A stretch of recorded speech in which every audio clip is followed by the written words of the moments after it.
Autism is a developmental disorder that affects children in four core areas. In the area of communication, that is expressive and receptive language, meaning that the child is not talking, or the child is saying something but you can't even understand it.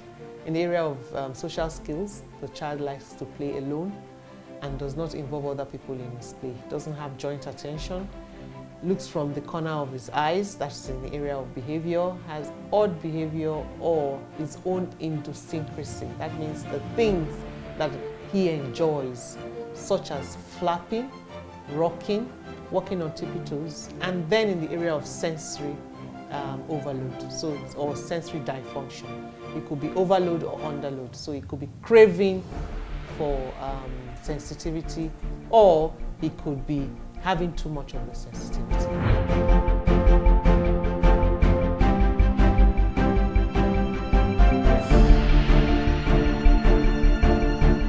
Autism awareness is very important because if we don't talk about it, a lot of people don't know what it is. And because autism has a what we call hidden presentation, you can't tell from the facial expression that something is wrong. You can't tell when you see the person that the person has some form of disorder or not. So it's hidden. We call it the hidden disorder. The sad part is that it's growing. When I started about 15 years ago, it was 1 in 150 at that time. Now it's 1 in 54.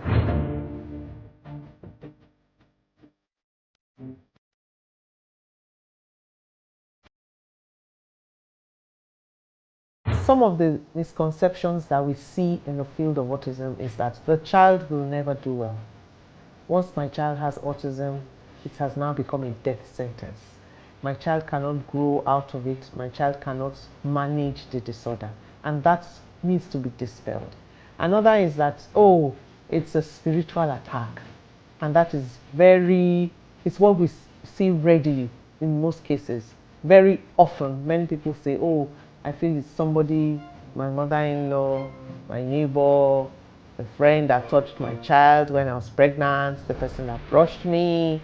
So those are some of the misconceptions. It doesn't happen that way. Another is that the child with autism would eventually grow out of it. That is the word I don't like to see or hear. If you don't work with that child will not grow out of it. The child will continue to struggle for the rest of his life. So we always tell them, try and do something to support that child with autism.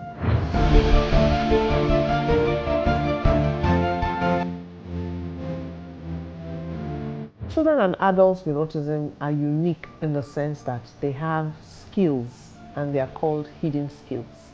A lot of people don't see this because they present first the behavioral part of it.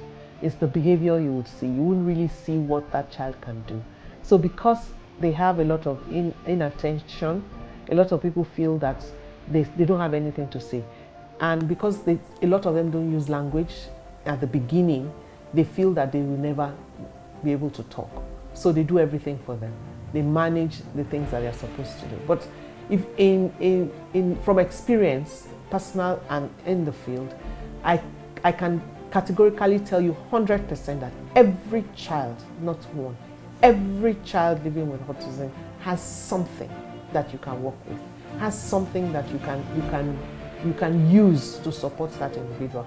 Many of them are very visual in their presentation, in their ways of thinking. So if you are trying to teach a particular skill and you present it in terms of, let's see what this picture, can you tell me about this picture? The child will readily be able to give you some of the hidden skills that he or she possesses. The first thing parents and the community should do is to accept the child. The minute you accept that the child is different, then you would find what skills that child possesses that you can use. Another thing is to love unconditionally. If you can accept that child, love that child, and start to present simple tasks. For instance, the child gets up in the morning. Allow the child to be able to express himself. Don't do everything for that individual. Let him use his or her thinking skills to be able to navigate what the morning routine should be. Create an opportunity for the child to have his or her own space and routine. Routine because, like I said, a lot of them have mathematical ways of thinking. They are very logical in their ways of thinking. So if anything is in a routine, they can process it better.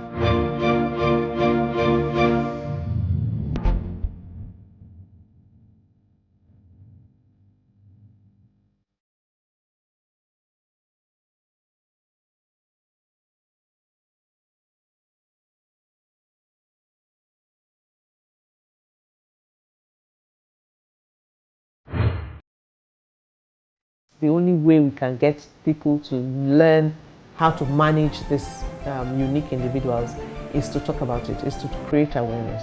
And we are creating awareness at Patrick's. So what are you doing?